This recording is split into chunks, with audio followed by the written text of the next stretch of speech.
Continue. Hello, everyone. Welcome. I am Briar Harvey. This is the Neurodiversity Media Network. Today, we are with the fabulous Morrigan, and we are talking about this one. Y'all, this one's one of my favorite shows, and someday it'll be better appreciated. It's not quite yet, but Give it time.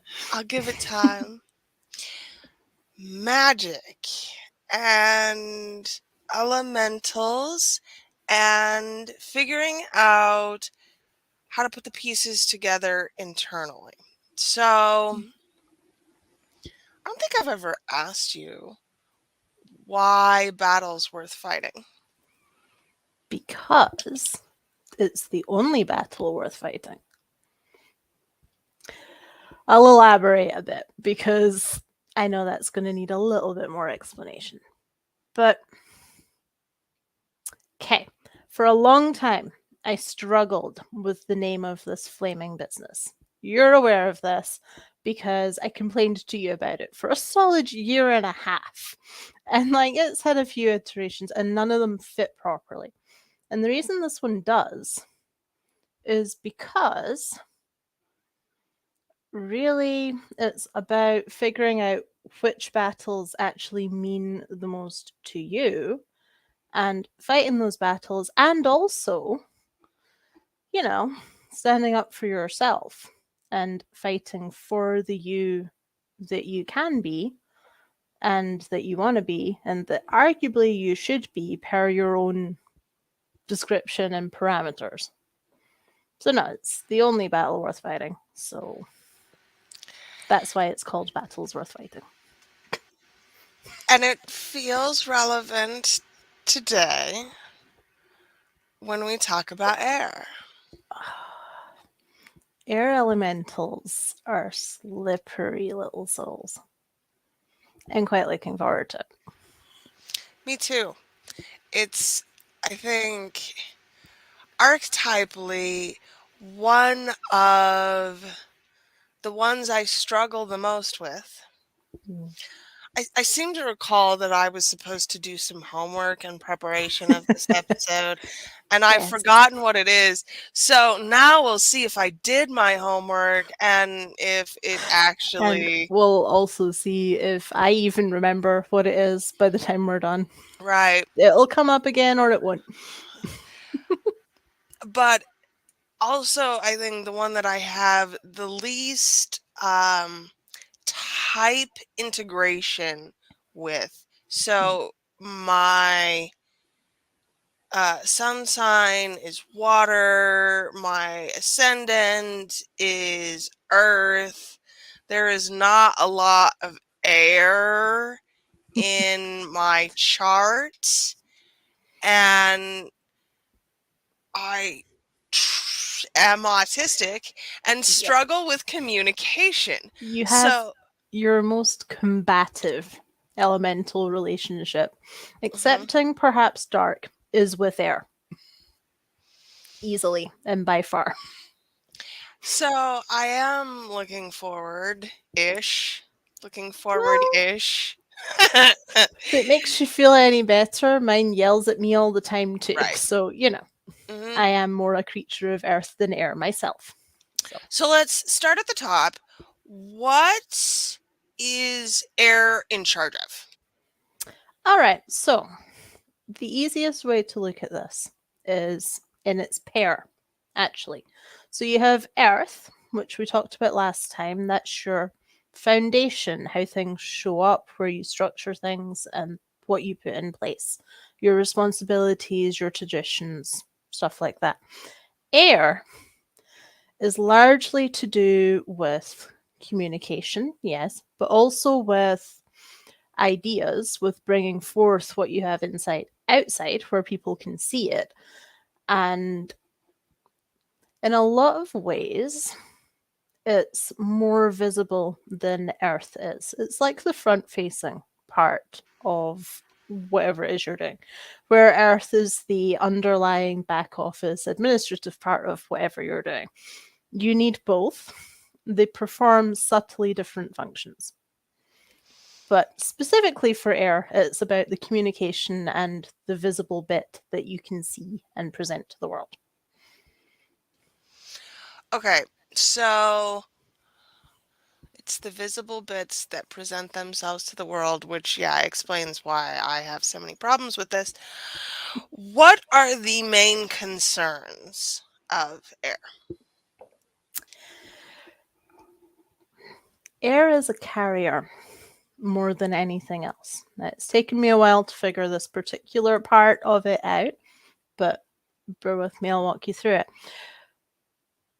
Insofar as it's about communication, it takes what you have from yourself, from your other elementals, and brings it forward, which means it's concerned with the clarity of what you're saying, it's concerned with what you're saying and how, but it doesn't inherently discriminate between what's good to say and what's bad to say and what you should say and what you shouldn't say. That's where your air elemental likes to talk and it likes to say any of the things. A healthy air elemental will put a little bit of boundaries around it and kind of work with your earth and your other ones to not get you into trouble the minute you open your mouth. But that's not really its job. Its job is to take what you have and put it out.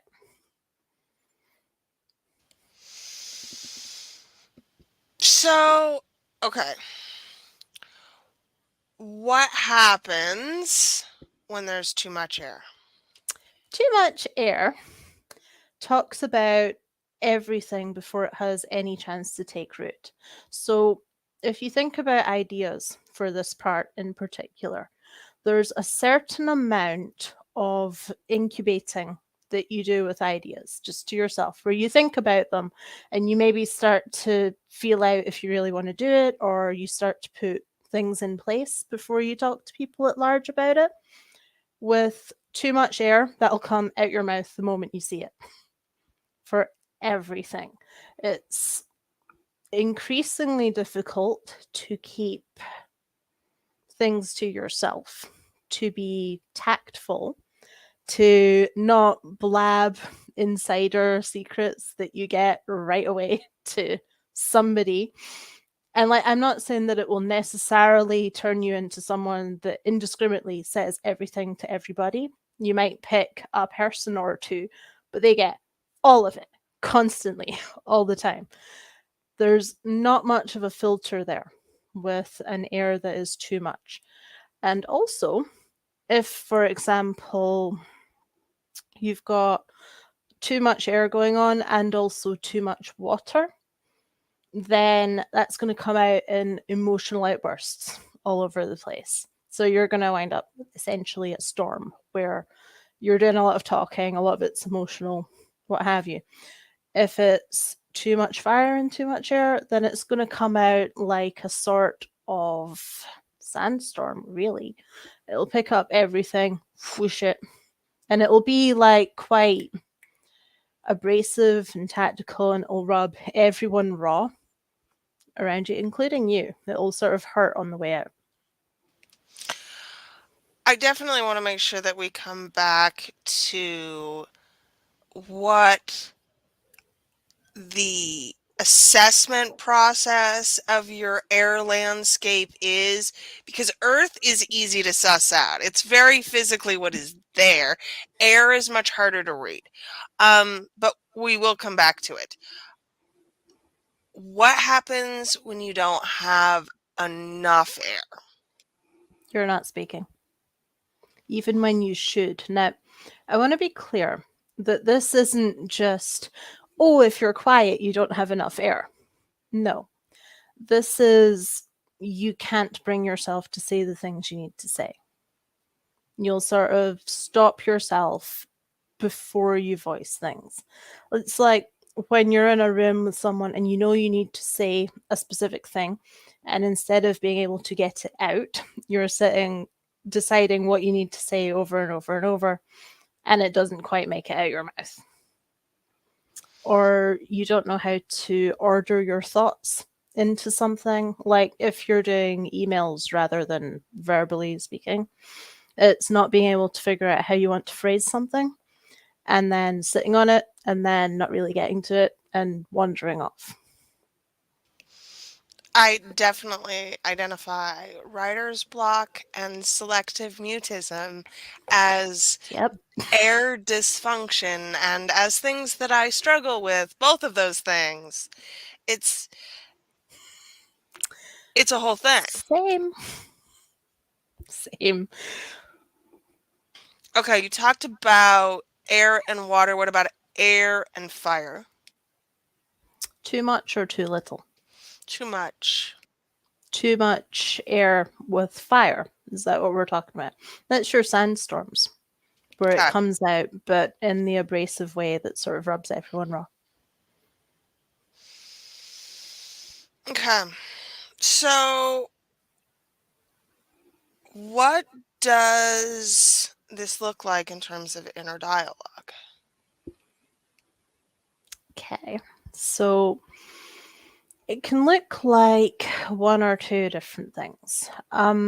If you've got a lot of problems with not enough air, so again, we're looking at your selective mutism, your writer's block, that side of the track here, it looks a lot like playing entire conversations in your head, along with every permutation of what you could have said and maybe should have said, and what you might want to say, maybe, but never actually settling down to any of them because it's not that you're gonna lack the desire to say these things. It's not even that you're gonna not know what you want to say. It's just not gonna make it out. So internal dialogue wise, really what you're looking for is of a lot of discussion that just doesn't make it out, and perhaps even tinging into no one wants to hear what I have to say anyway, or what's the point, or that sort of thing. If there's too much air, it looks a little bit like not being able to settle to any one idea.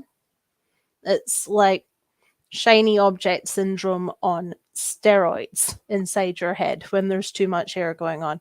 You'll have idea after idea after idea.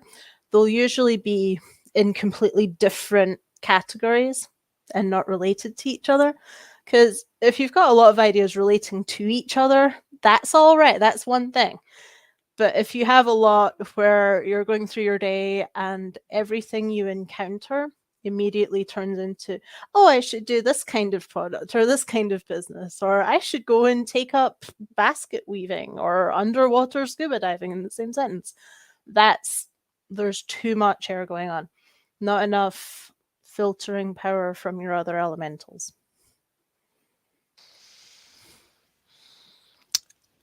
One of the issues, I think, with processing air is that the tools that we use to write and talk about this stuff require that you have air.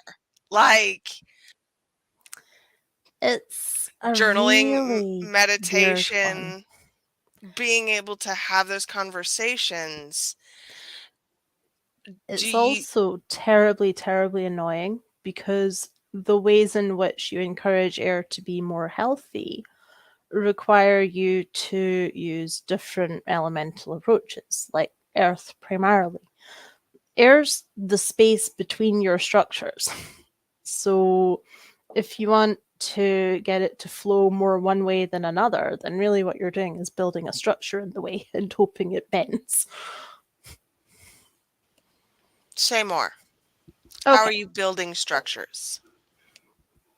I mean, other than going to your earth elemental and saying pretty please. No. What you're doing is you're working with your earth elemental. I'm not being quite as flipped with that. But it means putting in place boundaries, which is a very earth thing, or putting in place routines or schedules or rhythms throughout your day. It means maybe picking your safe people to talk to and having different ones. It means calendar time sometimes. It's imposing structure on it from the outside so that there's less of a, woo, we can do anything we want, and more of a, okay, I'm allowed to be in these ways. And I think there is, correct me if I'm wrong here, but because it is air, there is an element of movement to it. Yeah. I like this not at all, but in fact, one of the best ways for me to encourage my airflow development is to take a fucking walk. That's not the only way you can do it. No, it However, not, it does help. but it does. It's certain for me personally. That's the need more And air. Take a walk. the thing there is, you don't want more air if it's just going to be stagnant air, because then it just gets kind of fusty and smelly and doesn't do very much anyway. So no, the movement helps a lot. Personally, I prefer dancing to going out for a walk, but to each their own. Yeah, I think there is an element of motion and of movement that's really important to emphasize with air because I find that when I am lacking air, it's not that it's not there, it's that it's stale and stagnant and not moving. hmm You do need to build in some drafts. That's true. I would say that air also really likes things like songs and rhyme and poetry and bad puns, frankly. The more silly you can be with the way you play with your words, the happier it is, which is super. Not always great for sales copy, but fun. Well, I mean, that's what air is in business, right? It's the part that brings you joy.